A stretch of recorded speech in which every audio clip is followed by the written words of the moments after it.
Hey, what's going on everyone? Welcome to another Shiny Kiwi video. A little bit of a different video today because we're actually not going to open any cards. What we're going to talk about today is damaged Pokemon cards straight out of the pack. And unfortunately, the reason I'm talking about this is for anyone who watched my last video where I pulled that awesome Sylveon card.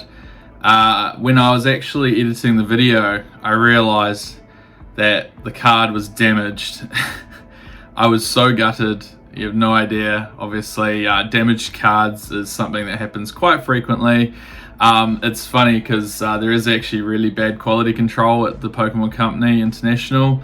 There's even a whole subreddit on the internet that's based on Pokemon misprints. I'll put it in the description of the video. It's really worth looking at because there's some crazy errors, crazy miscuts, all sorts. Yeah, it's just one of those things where if you pull a really nice card out of your pack, you really want it to be in really good condition. I mean, condition's everything when it comes to cards. It's not necessarily everything. You can still have like binder copies for cards, but oftentimes if you're going to get the card graded or if you want to add it to your collection as a PSA 10 or 9 or something, it has to be in good condition. And unfortunately, a lot of the time, some cards come out and they aren't in the greatest condition straight out of the pack. So, you know, without even touching the card, without even having it in your hand or anything, it's already damaged. So, yeah, it's really unfortunate, you know. There's always going to be errors in manufacturing processes, and obviously the Pokemon Company is no exception. The interesting thing is that Japanese Pokemon cards have really good quality. It's very, very, very rare that you end up getting a misprint or a miscut or anything like that with Japanese Pokemon cards. I think it's part of their culture. They definitely have a higher standard for quality of manufactured goods. The Pokemon Company International, not so much. They're obviously run out of the US, and you know they're printing billions of cards every year. There was like a stat where during COVID they printed some ungodly number of cards, billions of cards. There's always going to be errors, and of course, you know. The Pokemon Company International gets their printing outsourced, or at least they used to have their printing outsourced to a company called Millennium Print Group, who are completely separate to the Pokemon Company. So, but that actually changed 2 years ago in April 2022. The Pokemon Company International actually acquired the Millennium Print Group, and so I think what we're all hoping is that you know, printing will get better, or at least there'll be less errors. The quality will get better, but it's going to take some time. Obviously there's processes that have to change, and I'm sure there's a lot of teething that comes with that because some of the errors are probably inherent to the process itself. So yeah, that's what I want to talk about today. I want to talk about the different kinds of errors that Pokemon cards have out of the packs. I'm not talking about damage that's happened after it's come out of the pack. It's simply as soon as you open a pack, the card's damaged. You know, from the manufacturing process. So there's a whole bunch of different errors, and I'm just going to go through them, and yeah, we'll see what interesting ones there are. So the first one that I can think of is obviously off-center Pokemon cards. Now, you could argue that these aren't necessarily damaged cards, but off-center Pokemon cards are obviously something that affects the value of a Pokemon card. So I've actually got an example here of a good card that I pulled recently that is off center. So here's this Galarian Articuno V alternate art. This beautiful card. It's fantastic. I was totally stoked when I pulled it. But as you can see here, there's way less border here than there is here. So, you know, right off the bat, you know, you're not a PSA 10 because it's not centered correctly. Now, this doesn't actually count as an off-center grade. Now, PSA actually does off-center grades on Pokemon cards, on all cards, should I say. So this wouldn't actually count as an off-center card, I don't think. But it is still off-center enough for this to be almost like a PSA 8, I'd say. Whereas, you know, there's other off-centered cards where 2 cards are actually present on the same card, like this example from PokeRev. I mean, this is an absolute ridiculous example. This is a Rayquaza VMAX alternate art from Evolving Skies, and it's essentially got part of another card on it. Now, this particular card is going to obviously get the OC grade from PSA, and it's funny because off-center Pokemon cards is actually like a niche collectible market for off-center cards, especially very off-center cards, and if they're very rare cards and you get that OC grade, you can actually find a really good buyer, and it actually increases the value of the card, believe it or not. But again, it has to be significantly off-center, not like this Articuno, which isn't off-center enough for it to be OC grade. It would simply just be like a PSA 8, I think, as long as everything else is okay. I mean, I actually haven't looked at this card for a long time to see if there's any whitening or anything, but you know, if it was just based on centering, you're probably looking at least an 8. PSA, and it'd probably even be a 7 with all the other things that are wrong with it. So yeah, that's the first one. Second error that you can get with damage that you can get with Pokemon cards straight out of the pack is printing errors, like ink spots or double printing over of cards. So there's an example here of an Electabuzz from base set 2, and obviously the printer has got stuck at some point and it's double printed the Electabuzz card, and you can see that there's 2 versions of the text there. So really interesting errors, these ones. That I think these are probably one of the rarest ones, and they're hard to spot because ink spots, I mean, the double print's easy, but ink spots are different. You know, there's oftentimes little ink spots that you can't see. But you know, if you have an ink spot error on your Pokemon card, I think that actually just affects the grade. I don't think there's a specific grading system for, say, ink spot errors.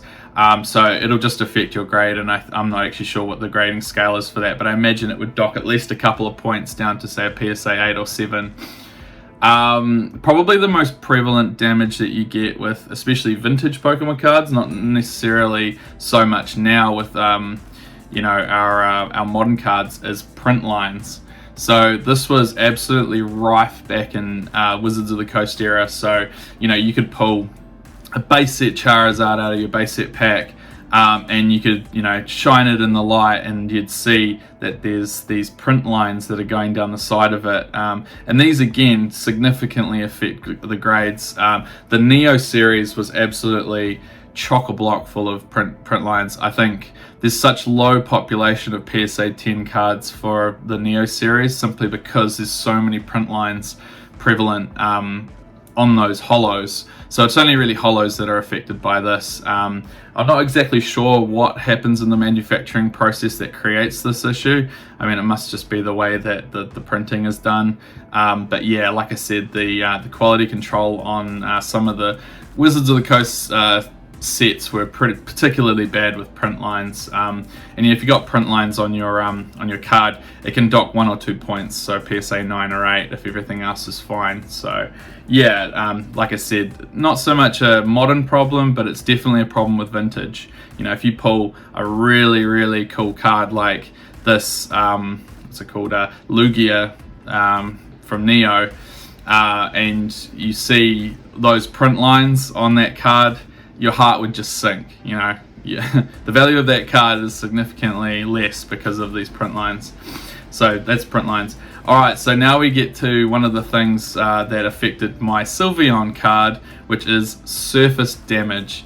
Now, surface damage can happen in any way, shape, or form. I guess in the printing process, for whatever reason, maybe the card got stuck on the line and it got scraped on its surface, or yeah, there's many examples of surface damage. But let's just have a look at the Sylveon card that I pulled last video. Now, for all intents and purposes, you'd look at this and you'd say, far out, what's wrong with the card? You know, yeah, there's absolutely nothing wrong with the card. Now I'm going to see if I can get this on the right angle to see. Actually, might need to take it out of this. Now, in this area just here, this blue area next to Plea GX, there's actually some scrape marks. I'll see if I can get the light at the right angle.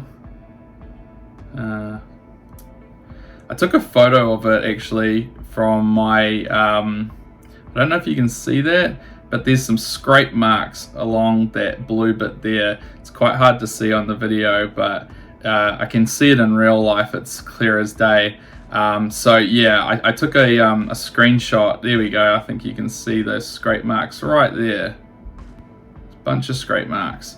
Now it looks like it's been kind of like scuffed, or the lacquer on the top of the card hasn't set properly, or it's been unevenly put across. So it could be a print error, it could be a surface damage error. I'm not sure, but basically, you know, this card, you know, in raw form, it's about 150 New Zealand dollars.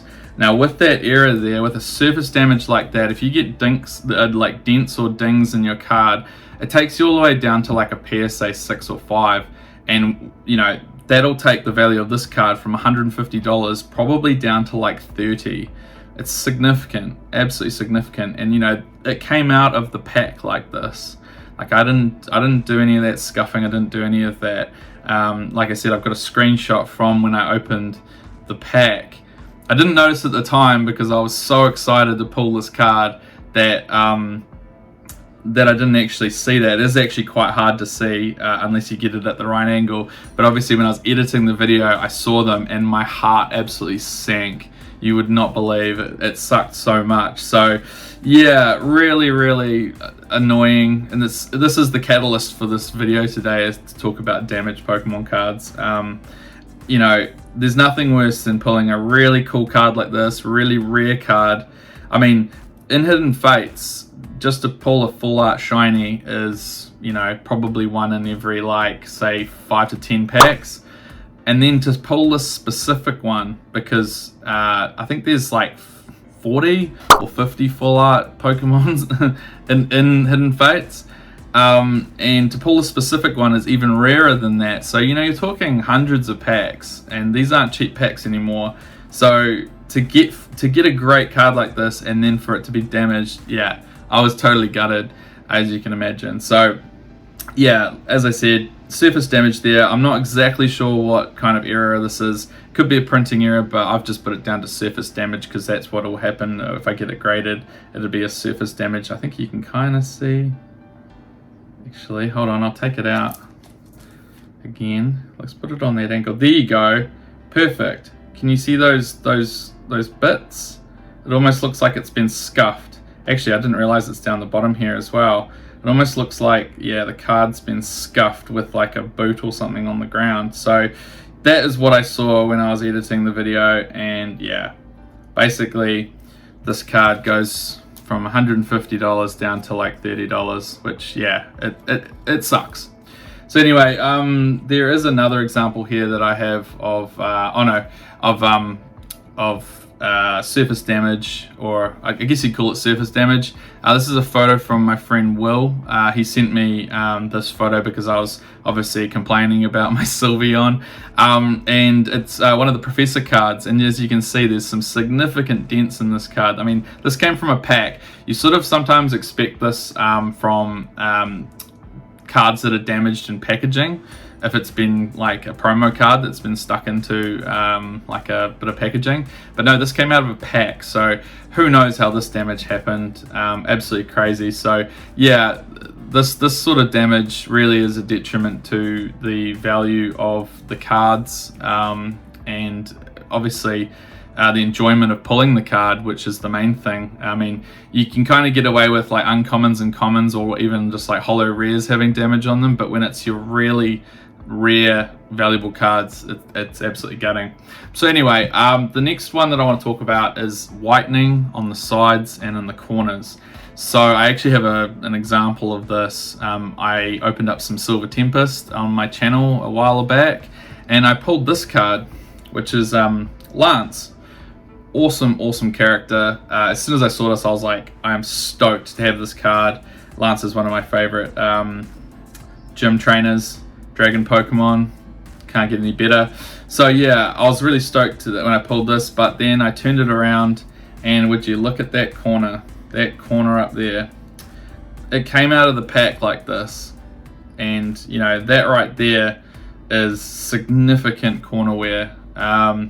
Not quite sure how this happened in the pack, but yeah, it was there when I opened it up. So with Pokemon card packs, back in the Sword and Shield era at least, the rare card used to be in the middle of the pack, so it would be the 5th card from the back, so it would be right in the middle. And so I think the Pokemon company did that to try and mitigate any kind of damage from the pack moving around, to make sure that the rare card was protected.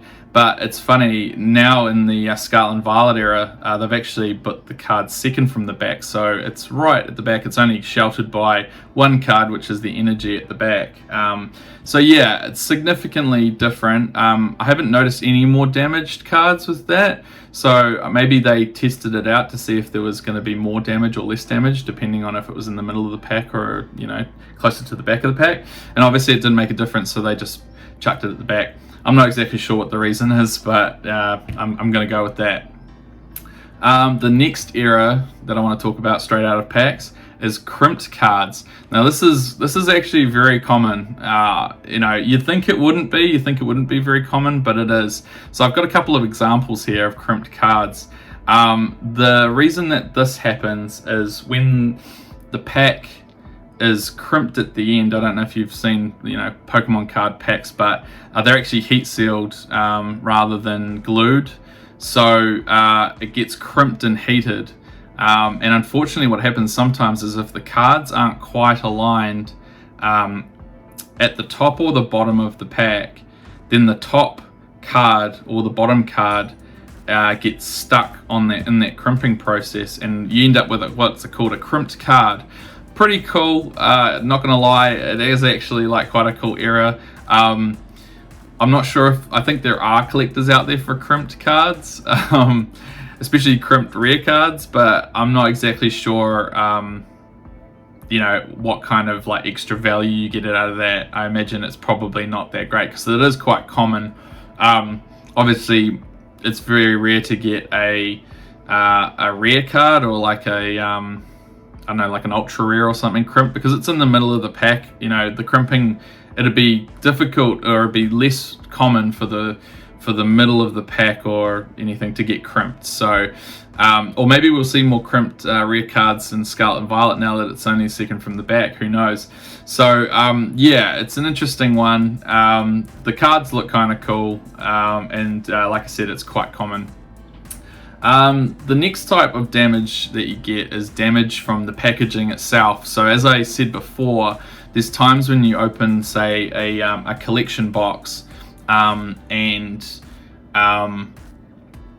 it's the promo cards are stuck into these little wedges. They used to be in these little wedges back in the day, and trying to get the card out of these wedges without it damaging the sides was incredibly difficult. I actually have a card. I should have grabbed it before. It's from Heart Gold Soul Silver era. It's a promo. I think it's a Feraligatr, and I've got the Typhlosion as well. It's from a tin, a collection tin, and they used to have these plastic prongs that keep the card in place, and trying to get the card out without damaging the sides was next to impossible. So almost every single one of those promos has damaged sides, simply because of how the manufacturing facility put those cards in, and actually the design of the card holder. So yeah, there is a lot of damage from packaging. There's also an example that I've had where a blister pack, the glue that goes around the outside of the blister pack actually went down the side and went into one of the packs and damaged the cards on the inside.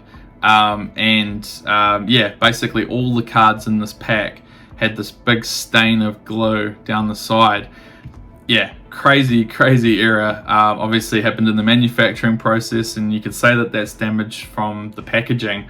And you know, what can you do about that? I think what happened was the pack was in the way of the piece being glued down, and it must have compressed the pack, popped the side, and the glue got into it.